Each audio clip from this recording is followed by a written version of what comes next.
प्यारे बच्चों, आप सभी का स्वागत है हमारे चैनल पर। ये हमारा सर्वोदय विचार परीक्षा का पार्ट नंबर 4 है।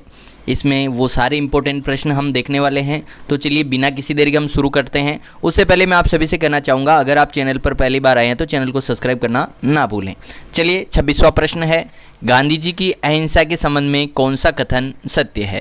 तो देखिए ऑप्शन ए है अहिंसा का प्रमुख आधार आत्मबल है, सही बात है। हिंसा पर अहिंसा की विजय अटल सत्य है, बिल्कुल हिंसा पर अहिंसा की विजय होती है। और तीसरा है अहिंसा को व्यवहारिक जीवन में भी अपनाया जा सकता है। ये तीनों ही ऑप्शन इसके सही आंसर है। ये आंसर सामने भी दे रखा है, उपरोक्त सभी। हमारा 27वां प्रश्न है, गांधी जी ने शांति दूत कहा था, यानी गांधी जी ने शांति दूत किसे कहा था? तो यानी कि अहिंसा के पुजारी को गांधी जी ने शांति दूत कहा था। यानी जो व्यक्ति अहिंसा को मानता है वो शांति दूत कहलाता है गांधी जी की नज़र में। 28वां प्रश्न है, पंच महाव्रत का संबंध किससे है? तो जो पंच महाव्रत है उनका संबंध जैन धर्म से है। देखिए गांधी जी पंच महाव्रत को मानते थे, सत्य, अहिंसा, अस्तेय, अपरिग्रह और ब्रह्मचर्य। ये जो पंच महाव्रत है वो जैन धर्म से संबंधित है, जिससे गांधी जी प्रभावित थे। 29 क्वेश्चन नंबर 29, गांधी जी की ईश्वर की अवधारणा की विशेषता है। तो गांधी जी ईश्वर के बारे में कैसे विचार रखते थे? पहला, ईश्वर स्वयं में पूर्ण आध्यात्मिक सत्ता है। दूसरा, ईश्वर पूर्ण और अडिग सत्ता है। ईश्वर में सभी श्रेष्ठतम गुण सम्मिलित है। तो इन सभी बातों पर वो पर विश्वास रखते थे। यानी गांधी जी के अनुसार ईश्वर पूर्ण आध्यात्मिक सत्ता है और ईश्वर पूर्ण और अडिग सत्ता है और ईश्वर में सभी श्रेष्ठ गुण होते हैं। 30वां प्रश्न है, मानव के संबंध में गांधी जी को कौन सा कथन सत्य नहीं है? गांधी जी मानव के बारे में कौन सा विचार नहीं रखते थे? तो देखिए ए ऑप्शन है, प्रत्येक मानव में अच्छाई और बुराई दोनों पाई जाती है। ऐसी बात गांधी जी मानते थे। मनुष्य अपनी प्रकृति से अनैतिक और हिंसक होता है, ये बात गांधी जी नहीं मानते थे। गांधी जी मानते थे कि मनुष्य अपनी प्रकृति से नैतिक और अहिंसक होता है। तो ये कथन, ये देखिए जैसा ही ऊपर दे रखा है, सत्य नहीं है। इसको आप ज़रूर ध्यान रखें, सत्य नहीं है तो कौन सा सही है? ये ब जो है ये सत्य नहीं है, इसका ये सही उत्तर हो जाएगा। जबकि देखिए सभी मानव ईश्वर की संतान है, ये गांधी जी मानते थे। द है, मानव जीवन का सर्वोच्च लक्ष्य ब्रह्म साक्षात्कार करना है। तो इसका जो सही उत्तर है ऑप्शन ब हो गया। 31वां प्रश्न है, गांधी जी ने कर्म के सिद्धांत को स्वीकार किया है। स्वतंत्रता के एक सिद्धांत के रूप में गांधी जी ने कर्म के सिद्धांत को स्वीकार किया है। 32वां प्रश्न है, अहिंसा के संबंध में कौन सा कथन अहिंसा के संबंध में कौन सा कथन सही है? तो देखिए अहिंसा महाव्रत और पुरुषार्थ है, बिल्कुल सही बात है। अहिंसा मन, वचन और कर्म से संबंधित है, बिल्कुल सही है। अहिंसा प्रगतिशील मान्यता है, ये भी बात सही है। तो इसके तीनों ही ऑप्शन सही है, तो ऑप्शन द इसका सही उत्तर हो जाएगा। 33वां प्रश्न है, अहिंसा के संबंध में कौन सा कथन सत्य नहीं है? देखिए यहाँ नहीं पूछा है। तो पहला है, यह मोक्ष प्राप्ति का साधन है। तो देखिए सत्य से अहिंसा से मोक्ष कैसे मिल सकता है? ये नहीं मिल सकता है। मोक्ष प्राप्ति का साधन ये नहीं पूछा हुआ। देखिए आप, ब ऑप्शन है, अहिंसा महाव्रत और पुरुषार्थ है, ये भी सही बात है। यह हृदय परिवर्तन का साधन है, ये भी सही बात है। और ये प्रगतिशील मान्यता है, ये तीनों ही ऑप्शन सही है। और ये जो पहला है वो सही नहीं है। 34 क्वेश्चन नंबर, गांधी जी के अनुसार एक आदर्श समाज की स्थापना की जा सकती है। कैसे की जा सकती है? लौकिक जीवन के आध्यात्मिकरण के द्वारा एक आदर्श समाज बनाया जा सकता है।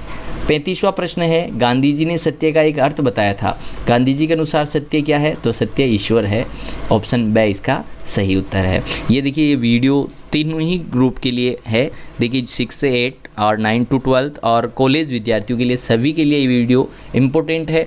इस वीडियो से क्वेश्चन काफ़ी मिलेंगे। पिछली बार भी हमारे जो वीडियो थे उनसे काफ़ी क्वेश्चन मिले थे। और ये इन वीडियो से आपका जो जीके है, आने वाले कंपटीशन एग्जाम, उन सब में आपका जीके बहुत स्ट्रॉन्ग हो जाएगा। तो आप इन वीडियो को ज़रूर देखें और हाँ, चैनल को सब्सक्राइब करना ना भूलें और बेल आइकन दबाएं, ताकि जैसे ही हम कोई वीडियो डालेंगे वो आपको आपके यूट्यूब चैनल पे तुरंत आपके सब्सक्राइब वो दिख जाएगा।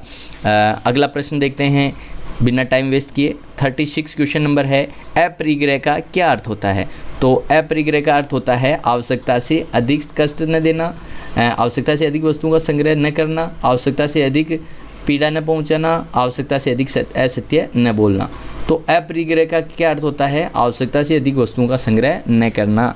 ये बिल्कुल 100% बहुत अच्छे क्वेश्चन है। अपरिग्रह का क्या मतलब है कि आवश्यकता से ज़्यादा वस्तुएं इकट्ठी नहीं करना अपरिग्रह कहलाता है। देखिए, गांधी जी पंच महाव्रत से प्रभावित थे, जो कि पंच महाव्रत जैन धर्म से संबंधित है। पंच महाव्रत कौन से है? सत्य, अहिंसा, अस्तेय, अपरिग्रह और ब्रह्मचर्य। तो इसमें देखिए, अहिंसा का अर्थ हमने देख लिया, यानी कि मन, वचन और कर्म से किसी को पीड़ा नहीं पहुंचाना अहिंसा कहलाता है। और दूसरा है अपरिग्रह का क्या अर्थ है? यानी आवश्यकता से अधिक वस्तुओं का संग्रह नहीं करना, इकट्ठी नहीं करना, क्या कहलाता है? अपरिग्रह है। 37 क्वेश्चन नंबर, गांधी जी ने धर्म का क्या स्रोत बताया है? तो गांधी जी ने धर्म का स्रोत किसे बताया? धर्म को ही गांधी जी ने धर्म का स्रोत बताया है।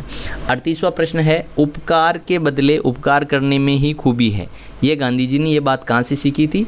तो गांधी जी ने ये बात सीखी थी श्याम भट्ट की गुजराती कविता से ये बात सीखी थी कि उपकार के बदले उपकार करने में ही भलाई है, खूबी है।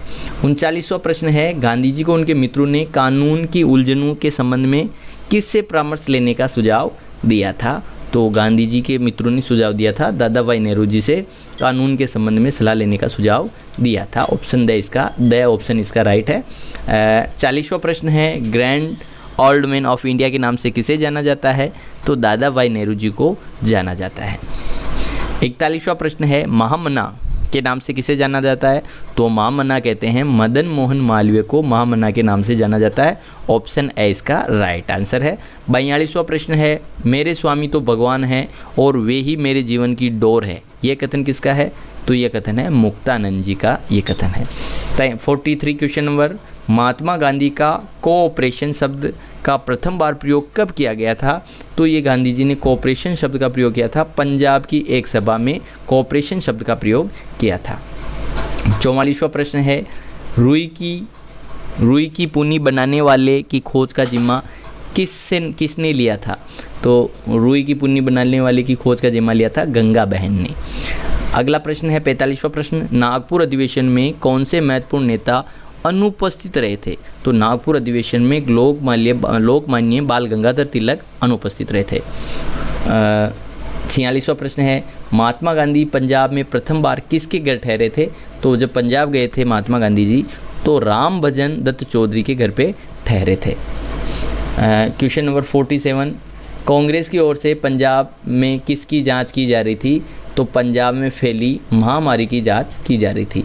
महात्मा गांधी ने असहयोग के लिए कौन से उर्दू शब्द का प्रयोग किया था?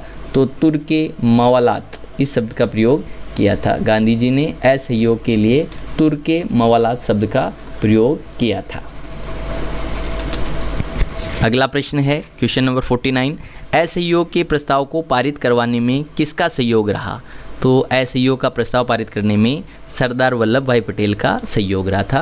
असहयोग गांधी जी का एक आंदोलन था, उसके लिए प्रस्ताव तैयार किया था, उसको सरदार वल्लभ भाई पटेल के माध्यम से उसको पारित किया था।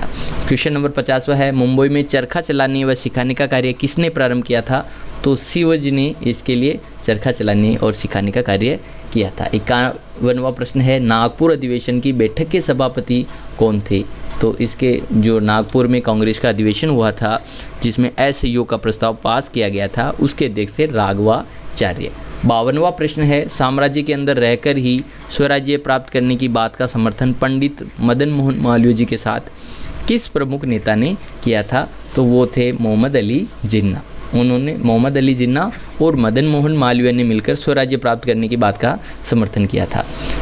53वां प्रश्न है, वह कौन सी सभा थी जिसमें हिंदू मुस्लिम एकता, अस्पृश्यता निवारण एवं खादी के संबंध में प्रस्ताव पारित किया गया था? तो वो सभा थी नागपुर अधिवेशन था कांग्रेस का, जिसमें ये बातें रखी गई थी।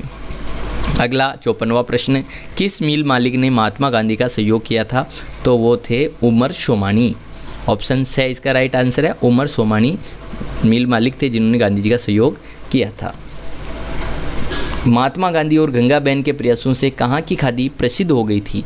तो महात्मा गांधी और गंगा बहन के प्रयासों से बीजापुर की खादी प्रसिद्ध हो गई थी।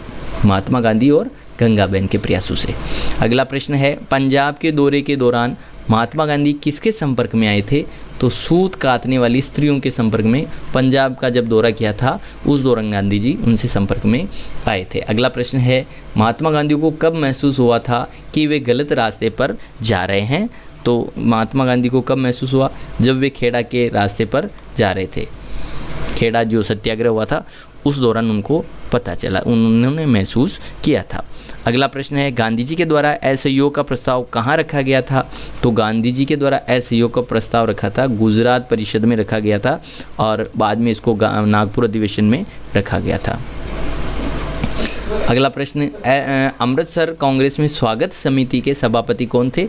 तो अमृतसर में जो कांग्रेस का अधिवेशन हुआ था उस दौरान 1919 में हुआ था और उसकी स्वागत समिति थी, उसके सभापति थे पंडित मोतीलाल नेहरू। पंडित मोतीलाल नेहरू उस अधिवेशन के अध्यक्ष थे। अगला प्रश्न देखते हैं, अमृतसर कांग्रेस का सभापति किसे चुना गया था? तो पंडित मोतीलाल नेहरू को। 61वां हमारा प्रश्न है, हरिपुरा कांग्रेस अधिवेशन का सभापति किसे चुना गया था? तो हरिपुरा गुजरात में जो कांग्रेस का अधिवेशन हुआ था उसके अध्यक्ष चुने गए थे सुभाष चंद्र बोस। 62 क्वेश्चन नंबर, महात्मा गांधी के अनुसार जनता के लिए काम के लिए भिक्षा मांगने की ज़बरदस्त शक्ति किसके पास थी? तो ये थी पंडित मदन मोहन मालवीय जी के पास थी, जिन्होंने बनारस विश्वविद्यालय की स्थापना की थी। क्वेश्चन नंबर 63, जलियांवाला बाग एक स्मारक के रूप में कितनी धनराशि एकत्रित की गई थी? तो 5 लाख रुपए की राशि उस समय जलियांवाला बाग स्मारक बनाने के लिए एकत्रित की गई थी। 1905 में कांग्रेस के विभाजन के समय भारत का गवर्नर जनरल कौन था? तो 1905 में जब कांग्रेस का विभाजन, देखिए ये क्वेश्चन ऐसे होना चाहिए था कि 1905 में, ये देखिए 64वां जो क्वेश्चन है, 1905 में कांग्रेस के विभाजन के समय भारत का गवर्नर जनरल कौन था? तो देखिए कांग्रेस का विभाजन 1907 में हुआ था, यहाँ पर कांग्रेस की जगह बंगाल का विभाजन होना चाहिए, ये प्रिंटिंग मिस्टेक है आगे से। तो 1905 में कांग्रेस की जगह बंगाल विभाजन के समय भारत का गवर्नर जनरल कौन था? तो जब 1905 में बंगाल का विभाजन हुआ था उस समय भारत के गवर्नर जनरल था लॉर्ड कर्जन। 65वां क्वेश्चन है, भारत का विभाजन हुआ था वह लॉर्ड माउंटबेटन के काल में भारत का विभाजन हुआ था। 66 क्वेश्चन है, काठियावाड़ में महात्मा गांधी जहाँ जहाँ गए वहाँ उन्हें किस जांच के सिलसिले में होने वाली परेशानी का सामना करना पड़ा था? तो वीरम गांव की मजदूरी की से संबंधित जो परेशानी थी उसका सामना करना पड़ा था। क्वेश्चन नंबर 67, महात्मा गांधी की वकील बंधुओं से किस कारण से प्रतिष्ठा बढ़ी थी? वकील बंधुओं में गांधी जी क्यों प्रतिष्ठित थे? तो सत्य की पूजा करने में, यानी सत्य का साथ देते थे, इस कारण वो प्रसिद्ध थे वकीलों में। अगला 68 क्वेश्चन है, कांगड़ी गुरुकुल में किसने फिनिक्स वासियों से अपने बच्चों को शिक्षा दिलाई थी? तो किसने दिलाई थी कांगड़ी गुरुकुल में? स्वामी श्रद्धानंद ने। क्वेश्चन नंबर 69 है, फिनिक्स वासियों को कहाँ पर रखा गया था? तो कांगड़ी गुरुकुल, जो कांगड़ी में जो गुरुकुल बनाया गया था स्वामी श्रद्धानंद जी के द्वारा, वहाँ पर रखा गया था। 70वां प्रश्न है, गांधी का खाता अपने यहाँ खोल लो, गोपाल कृष्ण गोखले से यह बात किसने कही थी? तो देव जी ने कही थी। इंपॉर्टेंट है, गांधी जी का खाता अपने यहाँ खोल लो, यह बात गोपाल कृष्ण गोखले ने किससे कही थी? देव जी से कही थी। ध्यान रखिए, गोपाल कृष्ण गोखले गांधी जी के राजनीतिक गुरु थे। 71वां प्रश्न है, भारत आने पर गांधी जी ने कौन सा पहनावा पहना था? तो भारत आने के बाद गांधी जी ने काठियावाड़ी पहनावा पहना था। काठियावाड़ जो कि गुजरात में है और गुजरात से संबंधित थे महात्मा गांधी जी, इसलिए वहाँ से उन्होंने काठियावाड़ी पहनावा पहना था। देखिए वीडियो काफ़ी लंबा हो रहा है और मैं उम्मीद करता हूँ हमें अब वीडियो यहीं रोकना चाहिए और बाकी के क्वेश्चन हम नेक्स्ट वीडियो में देखने वाले हैं। तो आज के वीडियो में बस इतना ही। उम्मीद करता हूँ वीडियो आपको अच्छा लगा होगा। अगर आपको वीडियो अच्छा लगा तो चैनल को लाइक, सब्सक्राइब और शेयर करना ना भूलें और साथ में प्यारा सा लाइक और एक कमेंट करना ना भूलें। और इससे संबंधित और भी अगर आप कोई सुझाव देना चाहते हैं तो आप अपने कमेंट करके अपने सुझाव हमें बता सकते हैं।